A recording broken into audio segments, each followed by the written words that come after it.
bonjour, Nabilo Batozo de Bakou, ya Kolanda Biso, na mokolo malelo na ezui. Ezui bongo branche, moko to chano océan du Congo, la chaîne à Libération, et pas yo apitozaka bakongomani, et pas yo to panzaka, to sasaka, et pas yo to belaka moto papa le moloto ekita ezikisa mabenyoso ya balokia ye Congo et pas auto analysaka ensemble et pas auto salaka éveil patriotique et pas auto ali ko mobiliser ko sensibiliser ko conscientiser kolongo la peuple congolais na bolema et pas auto chaka litono na nzete po ete tobenga yango malamu et pas auto salaka mosala ya Jean-Baptiste et pas auto akabongo basinzeli ko betaka mbela ko loba ete tango ezali mabeto telema po ete to bundele ko lo abiso et pas auto telema ferme fidèle ko ya baku ke pour ko zela lycée quoi ya République démocratique du Congo et pas automo kundolaka maloba encore la biso les laboureurs aloba la biso béché fouillé ne laisser ni place que la main repasse ezui la montée religieuse popo ezui et comme la bongo équipé pour la na États-Unis d'Amérique et manananga na kunya de nangai na États-Unis d'Amérique.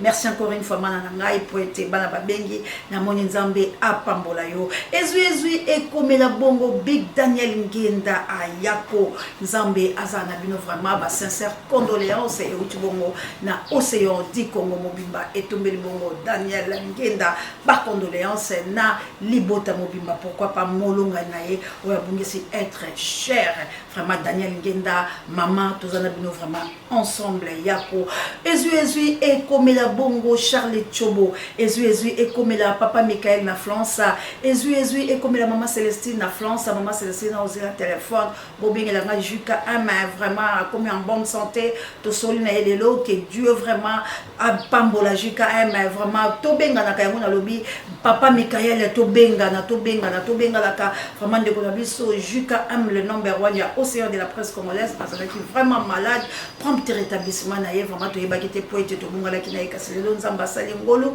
to tu ko benga na bobenga na maman Célestine so ko benga ko téléphone à côté parce que vraiment pour ça téléphone ezali ezui et comme la bongo ba maman na ngai ba maman missionnaire na plus 32 na mboka ya Nita babe il faut kuyo moto na mboka ya bakoko ya Lumumba a papinje zalandu la libote no swanje zalandu ba maman jeune ba maman Wivi Nzambe apambola bino na bakoko na bino peza ba projet to zalaki na ngwa fondation Océan du Congo vraiment to zaka ka cause la faute ya téléphone les bungi ba numéro penza ezalité ezui et comme la bongo maman na Jolina Suisse et comme la bongo maman de la Suisse et maman Samuel Mabolongo toujours et maman Pierrette dès qu'on a besoin benga kimso na Genève avec papa to maman to zalika cause la numéro ezali wana nzambe abate la bino ezui et comme la bongo mona mère de Brino na Autriche ezui comme la Désiré Botuna na maman Elisabeth Botuna na Australie et pourquoi pas papa langa G3 ezwa makolo na South Africa na mboka ya Gilo mpinga na nana mpinga gi prompt rétablissement na nana na merveille pe ba mapasa la biso nzambe abate la penza bino banso asunga bino batono so bazobela o basutela kabiso penza la chabienne na akene mama sociale mama ya bala bitike ezui comme la kila mais Dieu était l'otake tumba na plus 49 kale konto bokla le konde fam pekato ezui comme la bongo papa mama Jovi papa mapasa et comme la bino banso balandi ya océan du Congo pe mama Jawa prompt rétablissement na yo ala azala penza la ba musulman ngai nzambe alola apambola pe biso banso ba oyo pe atozali kosunga ba mama ya moto mozima mite Chantal Tambila nzamba pambola ola France nzamba za la mama Sidonie na France to ali bongo na posa la bilo bo ali bongo baike to komona na teka se nzambe azali ko na bino banso ezui et mona bongo papa Alfred mama Clarisse na mboka ili pasa na ino ya se ante live pe abbé Jean-Paul vraiment bino banso ba obolanda biso bozali bongo baike na Filika ya ngele bozali bongo na ba Filika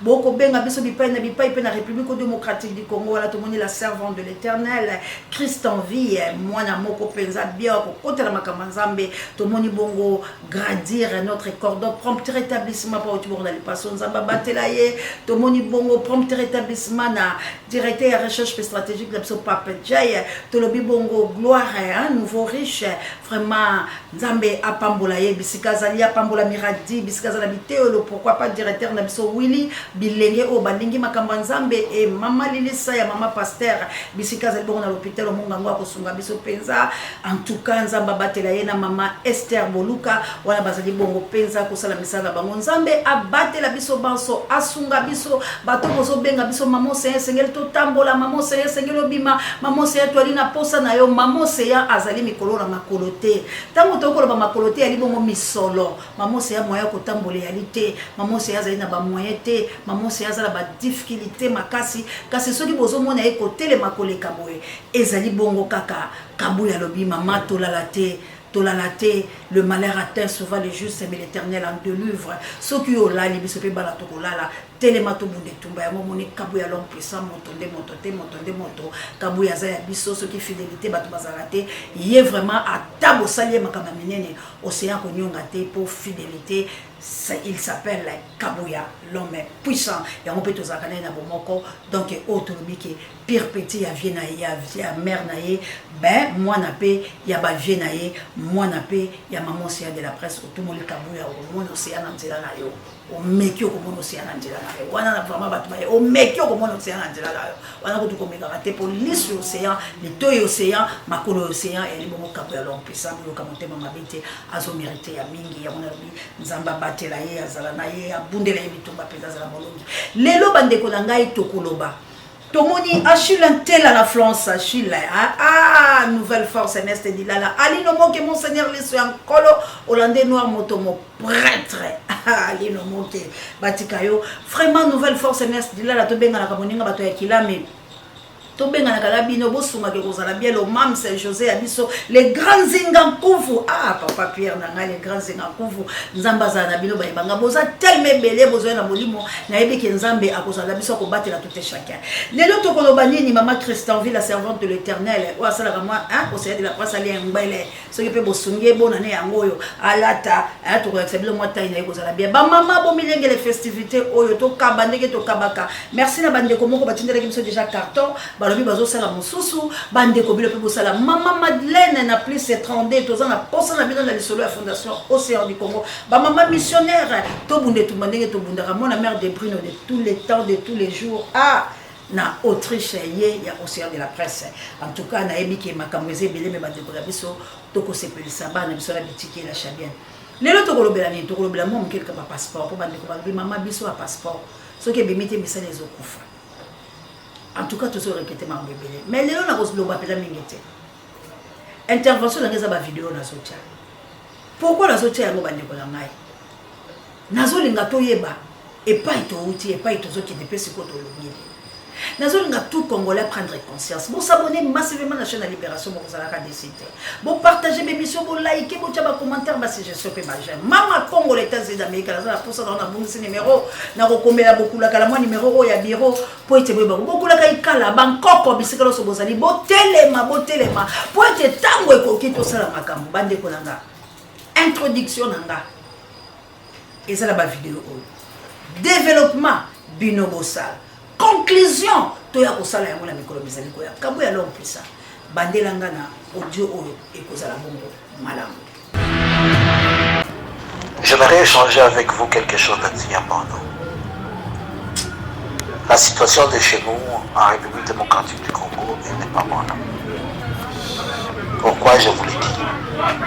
Vous avez tous suivi dans les médias qui est le président de la République, Félix. Et vous avez tous suivi.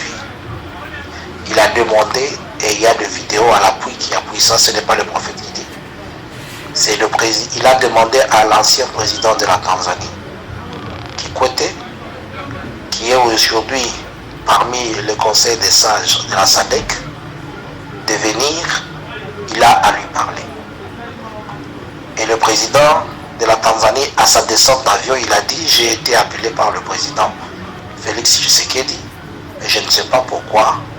Il m'a appelé, je vais l'écouter, mais il m'a appelé en qualité d'ancien président de la Tanzanie et sage. Pourquoi il a dévoilé cette histoire qui est diplomatique? Puisque il se protège, sachant que chaque fois qu'ils ont affaire au président de la République démocratique du Congo, ils changent de version.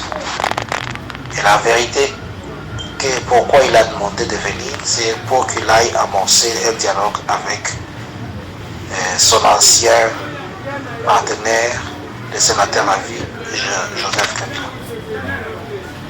Kikwete est parti et Kikwete a été reçu par Kabila, mais Kabila lui a dit formellement on n'a pas à négocier avec lui, il n'a qu'à respecter les accords qu'il avait signés. Et ces accords qui doivent être respectés, c'est quoi? Ils avaient signé que Félix fasse un seul mandat. Et après ces mandats, il doit y avoir un candidat FCC et Félix doit l'appuyer comme eux, ils avaient appuyé sa candidature et ils ont fait de lui être président. C'est pourquoi la date limite étant du dimanche de dépôt des candidatures, vous allez remarquer que jusqu'à présent, sur la liste, Félix n'est pas candidat et il a prononcé qu'il sera candidat à sa propre succession, mais il n'est pas encore parti au CENI officiellement pour déposer sa candidature. Alors, ces refus-là, qu'est-ce que cela crée? Ça crée un grand malaise qui peut nous conduire à des troubles dans les jours à venir. Pourquoi je le dis? C'est pourquoi je vous demande de maintenir les gens de chez nous dans la prière. Pourquoi je vous le dis? Et quels sont ces troubles? 1. Si Félix va déposer sa candidature, il signe lui-même son arrêt de mort. Cela veut dire le non-respect des accords qu'il a tenus avec celui qui l'a amené au pouvoir. 2. S'il ne le fait pas, cela veut dire qu'il va annoncer l'annulation des élections pour cette année. Bandeko Bolandi audio. Na uti ko balabela la émission eleki. En tout cas merci mingi parce que la moni moi bo s'abonner moi moké. Merci encore une fois la moni moi ba vie botali ata moi ba 1800, moi ba 600 eza malam. Mais tout ça 19000. Chaîne obo kanisa ngo atandele. Chaîne oyo boko kanisa ka keto ko ba bosolo. Mana na ngana kunya de la mai. Équipe pour la té. Tout élément pour Kongoza ya biso. Na uti na ko ebisa na bilo ke la lobby. Félix asalaki mobembo. Akendaki koluka mokonzi moko ya Filika ya kala. Boyoki audio ba semboleli bino. Moto alobi makambo ye moko mokonzi wana ya Filika wana. Kasi Bolandi moto moko asemboleli bino penza na malamu. Bolimbi se moi moke lolenge kanya makambo yango. Penine ko komela Kongo tangu na lobaka tozobo ya neze musée. Bato ebele bayoka ngala lito imalamu te. Nous sommes pas contre Félix. Tolingi Félix azala na bomo mais toza kolinga Félix a dénoncé. Allo bala biso lelo pe comme trop tard te. Nini o basala ki yela Kabila. Pourquoi zo luka ka Kabila? Pona nini ko yebisa biso bandeko na ete. Kembe bala sala ki ezali epai oyo. Mapona mina ko mona passe. Ayebisa biso na parabole te. Peto bunde tumba biso lo sopoto luka lobe lo kolito ko sala. Bandeko na ngai na lobby na za ko introduire développement ya bino, conclusion to ko ya ko sala ko biso la bino. Ok, merci beaucoup, monsieur le journaliste. Eh bien, je vous remercie sincèrement puisque vous avez utilisé un mot, vous avez dit la calmie. Et c'est vrai, s'il y avait la calmie, c'était pour notre bonne volonté. Comme vous le savez, nous avons signé le cessez-le-feu unilatéral. Le gouvernement avait refusé catégoriquement de signer le cessez-le-feu. Nous avons respecté tout ce que les chefs d'État nous ont dit. D'ailleurs, je profite, je saisis l'occasion, fait le rarron. Je saisis l'occasion pour remercier sincèrement les chefs d'État de la région. Ils se sont donnés pour chercher la solution pacifique à la crise. Mais le gouvernement est catégorique. Donc il a refusé tout ce que les clauses du conclave a stipulé. Notamment, on nous a demandé le désengagement. Nous sommes désengagés. Nous avons confié plusieurs zones au mains de l'Est African Community Region Forces. Et malheureusement, ces zones que nous avons cédées sont aujourd'hui récupérées par le gouvernement congolais. Et de là, maintenant, ils profitent pour faire quoi? Pour venir attaquer maintenant nos lignes, massacrer les populations civiles. C'est là où nous regrettons amèrement. Donc, comme vous le savez, on nous a demandé encore, nous avons respecté le cessez-le-feu, les dialogues. Mais le gouvernement a dit, niet, vous avez suivi ce que le président lui-même a dit. À l'ONU, il ne peut pas négocier ni dialoguer avec nous. Vous avez suivi ce que Jean-Pierre Bemba a dit, a martelé là-dessus. Et le gouverneur Chirimwami a repris. Donc, ils ont un plan belliciste qu'ils mettent maintenant en œuvre. Ils ont refusé, ils ont boycotté même tout ce que les chefs d'État ont dit. Ils ont refusé catégoriquement ce que les chefs d'État de la région ont dit. C'est pour cela que nous profitons aussi de cette occasion pour dire, dans notre langue ici, nous disons polé, c'est-à-dire nous compatissons au malheur de la population. Ils ont tué la population à cause de leur faciès, à cause de leur morphologie. Ils ont ciblé une catégorie de la population. Donc c'est là, mais nous regrettons ce qui s'est passé au Rwanda en 1994. C'est ce que nous vivons aujourd'hui. On a ciblé une communauté puisqu'ils sont nés Tutsis. On les tue, on incendié leur maison. Et il y a un silence total. Et de là, nous disons, nous ne pouvons pas croiser les bras. Nous n'allons pas continuer vraiment à croiser les bras. Et nous allons défendre notre population et leurs biens. Car nous, ce sont nos mamans qu'on tue, ce sont nos parents. On prend leur bétail, on incendie leur maison. Ce qu'ils ont fait en pleine journée à Goma. Ils continuent à le faire maintenant. Mais personne ne parle les mots. À Kilolirwe, à Kichanga, partout ils passent.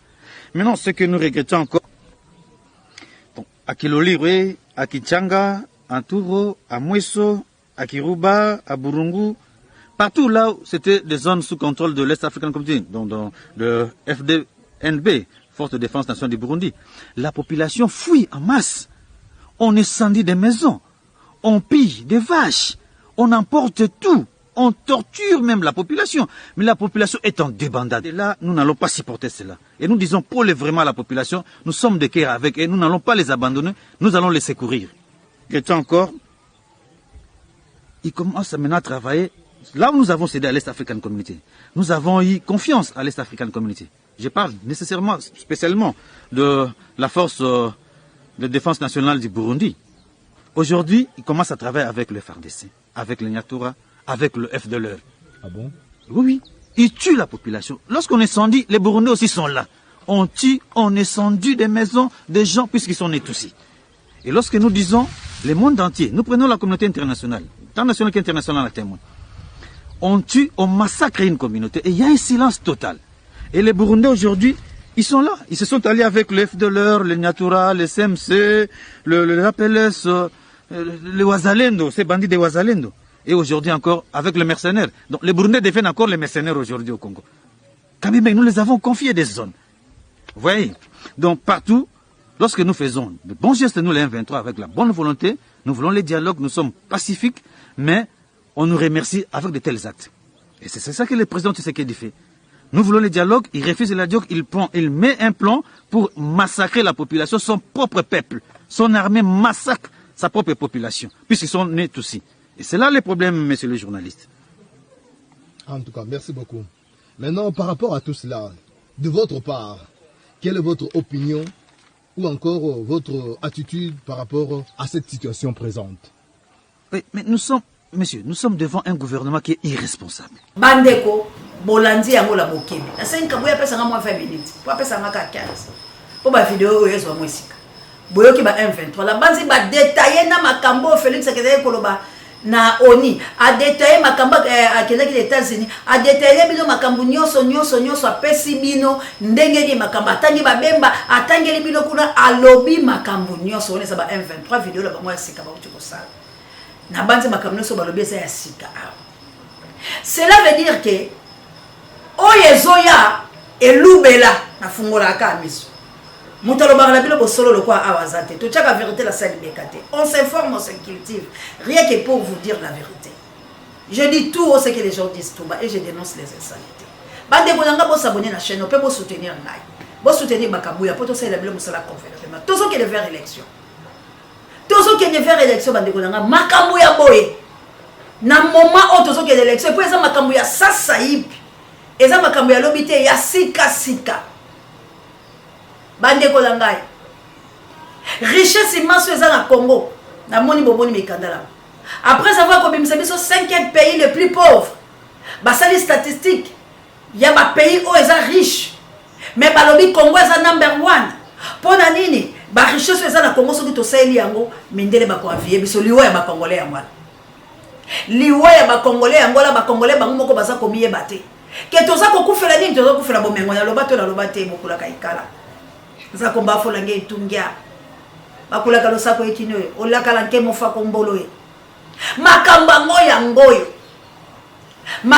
ya ngoyo bozu ya Kongo ndezo boma Kongo bozu ya Kongo ndezo boma Kongo Congolais za komiye bate kaza un pays riche Congolais ça combien bateka ko kota la distraction te.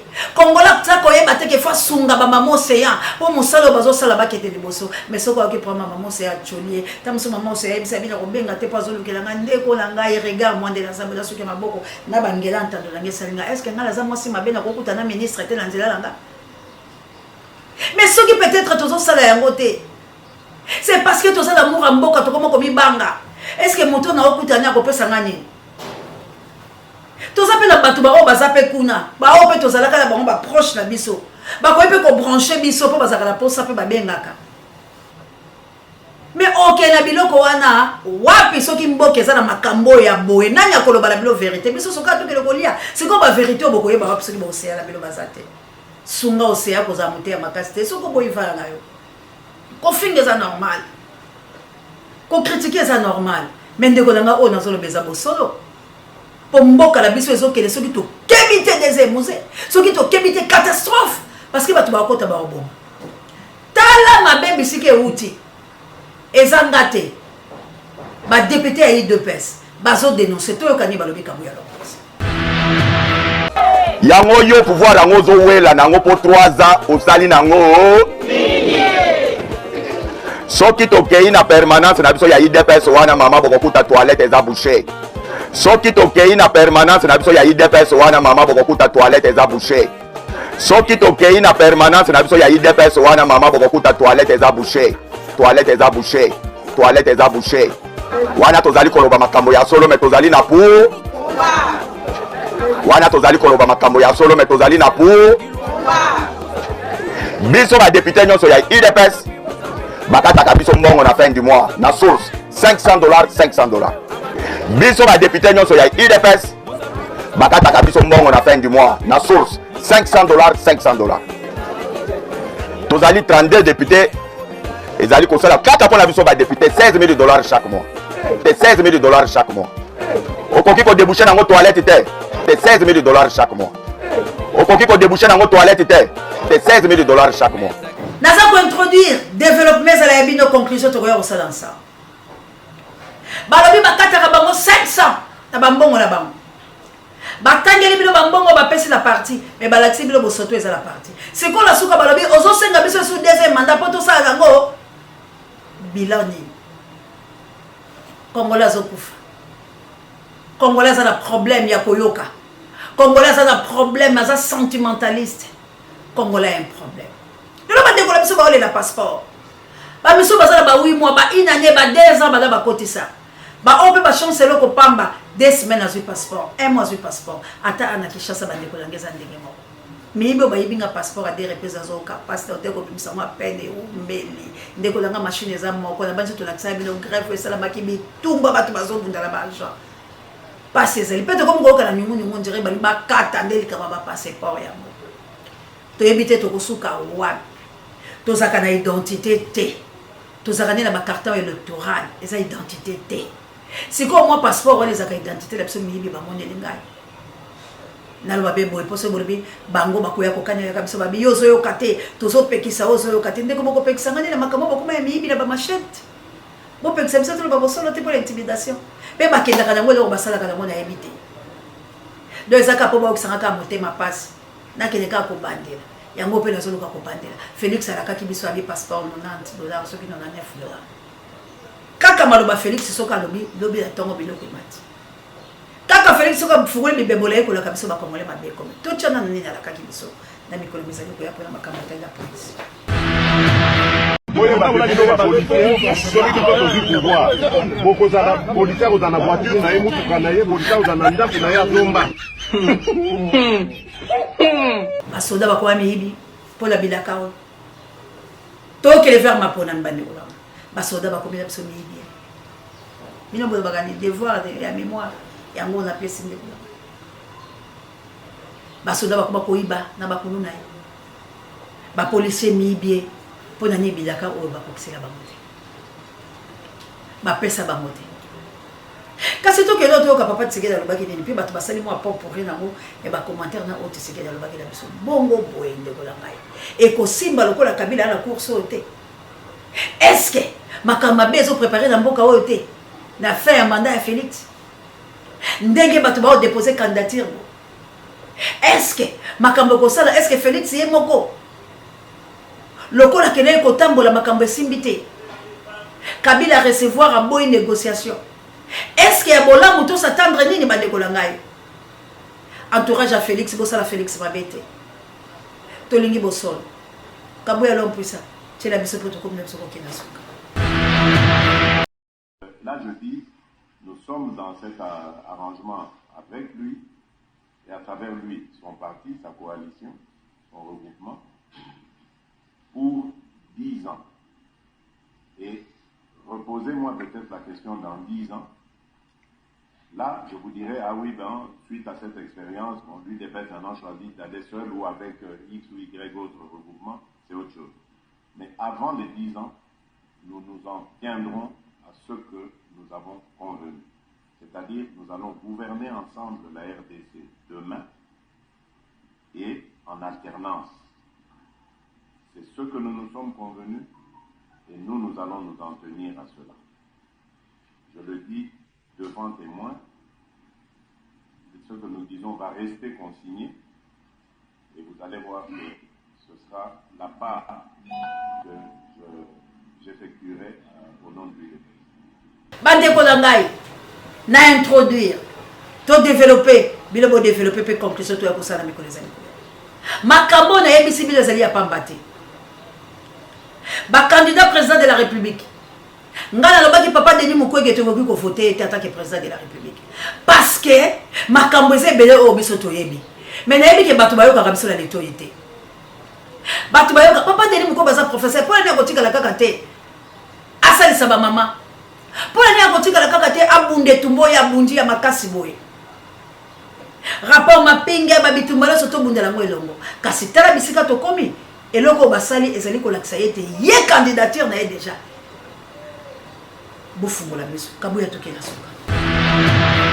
Et nous devons introduire la notion du genre dans cette intégration. Il ne sera pas question d'homosexualité en Afrique. Je le répète, il ne sera pas question d'homosexualité chez nous. Il sera aussi primordial d'assurer l'égalité des chances pour tous et en fait. Je le répète, il ne sera pas question d'homosexualité chez nous. Et nous devons introduire la notion du genre dans cette intégration. Je le répète, il ne sera pas question d'homosexualité chez nous. Bolandi. Comment voulez-vous ba insanité makambo ya mabe ezo sala mabele bolingo cha yango? Bande kolanga mindele baba ninga na bisote balinga bisote. Pourquoi le président africain faut ba kindaka ko gumba mela mindele likambo eza ya mboka? Pona nini mutako bi ma présidente la mboka na ya bunde tumba la mboka na ye il faut kaka akele pa mindele eloko ni mindele basala biso poni to ko bi mana koki wala te parce que jusqu'au preuve du contraire to lingite to bunde tumba indépendance ba ngumba ba bunda to lingite to zo lipanda bo lingite bo soutenir ba maman seya pour te libérer comme la biso tala lelo soki mwana na bango basani e bongo bino kabuya succès la biso la vidéo ya Denis Sassou Nguesso ya avion présidentiel bakani yango ba teki yango aux enchères na mbongo ya moke na komi na ngana suka kabuya. Excusez-moi la famille, mais il ne peut pas m'empêcher de rire. Désolé, la nouvelle m'a tué. Il ne peut pas m'empêcher de rire.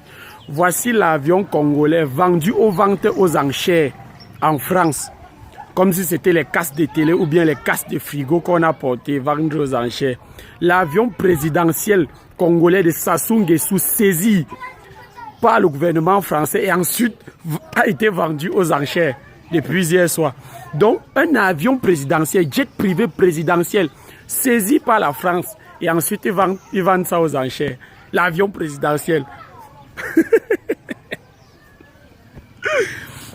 Quand vous dites de stopper tout partenariat avec la France, de rompre ce que vous avez comme contrat, de rompre tout, que ce soit par force, même s'il faut le sang, faites-le. On gagne une fois, on quitte ça. Vous ne voulez pas comprendre. Vous êtes toujours là, vous jouez les traîtres. Vous êtes à tantôt, vous dites que vous n'êtes pas avec la France. Vous êtes à un pied dedans, un pied dehors. Vous faites la danse des bassards, avancez, reculez, avancez, reculez. Quelle humiliation! Quelle humiliation! L'avion présidentiel saisi et vendu, a été vendu maintenant aux enchères. Bande Bolangai, Bozomona, Makambo Bazo Salabiso, déstabilisation la bête imbela li kaboteli Martin Fayulu balingi ba déstabiliser SID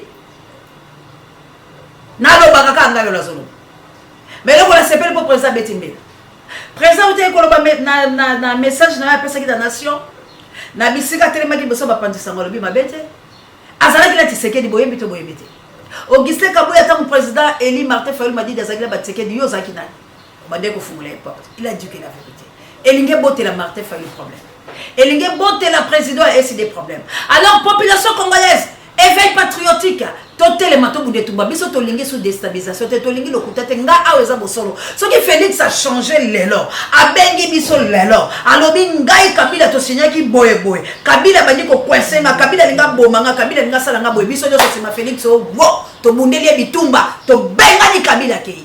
Mais non, quand Félix a kokate, c'est Kabila des faiseurs de pouvoir. Kabila dans l'économie en boca. Kabila dans Kabila bango. Kabila dans sala. Il faut Félix a l'ongala boca pour bisoto soit kimia bolandi nyos. Alors tu vois déstabilisation Martin Fayulu. Tu conduis intimidation te na héros to sokendi. Héros tout le monde des citoyens congolais azo bundela mboka la ye. Mutu nyos azo telemela pa bundela nationalité là mutulo sa sote ma pas bundi la territoire na ye abundi la mabele na ye na boy na ngabo intimider ngai na boy na ngabo incriminer nga ndeko lo baki na mwasi ya muzitu o za li boma elongi na ngeko kala mama Chantal comment bino boza batu boko be beta mutu azolo babosolo bozolo ngabo kosela ye okuta ngala muzitu tembolanga biloko o bino bolobaka bosolo esala ka bino pasi to ezelo koni makambo nyoso na lobi na zo yango epa ya tata na ngato ya mama na ngato makambo yango rezolo bamo comment bino bozo linga te to loba likam so koza muta Félix eza mabete molingi Congo te nous voulons les Congolais ba o balingi Congo to lingi ba Congolais ba o ba kosunga Congo to boy ba dile lolenge oyo ndeko nanga aujourd'hui Félix eza la kimia te hein et assez yango lelo bazo to boy ka mokala bilo bondima ki yango eloko nyeli biso la mboka bolandi te ndenge bato bazolo bolandi ba M23 te na yebisa kabino ke ba M23 bako kota na kati ya Congo pe ba Congolais bako pesa ba maboko po bako yeda langage ke ba bato ba bundela ba Congolais ba lobby to ba lobby te aujourd'hui Félix a un sérieux problème na mapona soka kei a la problème na homologue dai soki pa kei te ba okanga ye pour la commune de na CPI donc aujourd'hui soki Félix a kei il faut te kabiso manœuvre c'est comme ça que vous voulez bon tango amoni passe ya bongo pour la ne ko ya ko yebisa biso retour te et mes frères et sœurs congolais na kenda ki boy croire que le Rubik Sabine. Mais j'ai vu qu'il a commis un danger. Beaucoup de télécamera ndeko. Peuple, ce qu'a télémi à côté la Félix. Biso peut te côté la Félix. Parce que tu comprends qu'à se repentir à commis pételo. Mais bien besoin de regarder que la Yudas. Choyoyo. Asa la laissez bolongwa ko sala ma béton et tellement dire peuple congolais tout élément. Déstabilisation et c'est de boy vidéo on a de la succès. Merci la Kabuya l'homme puissant. Président lobi boyo ka ina matoi. Ngape na beleli poto yoka kiam. Mais na sepel pour la coucher la vidéo, yé pa loba kiam. À comprendre que ba déstabiliser. Campagne moko ezo le kasiko. Yango to lobi to telemeli yango. Soki o meki na Martin Fayulu ma vidéo kuta na biso na nzela na. L'esprit est bien. Loba na ina biloko eza normal. Loba na biloko ayoka kate. Loba na mais soko yebela ke pour déstabiliser la héros to kuta na yo. To kuta na. To sala musala ya bien parce que Kabila azaka na mutu ya mboka. Na lolengi ya mabete lotala biloko batu balobi. Siko nini tozela. Vidéo à Martin Fayulu kolanda biso. Merci na Kabuya l'homme puissant ne change pas l'équipe qui gagne. Merci na Gloire Ngoma Misap électrique et Pape J directeur recherche stratégique prompteur établissement na et ça mo ko dire pareil bien monsieur Babiso popo introduction développement ya bino conclusion to ko sala mo ko nous allons ya total nini to lingi to keba kombo keso kene likaba ba passeport ba de ko ngana biso tozo bunda tozo kela mo mais tozo bela ke tozo kende wapi de likametel ba passeport nzambe ya pour mutulendo afula PV popo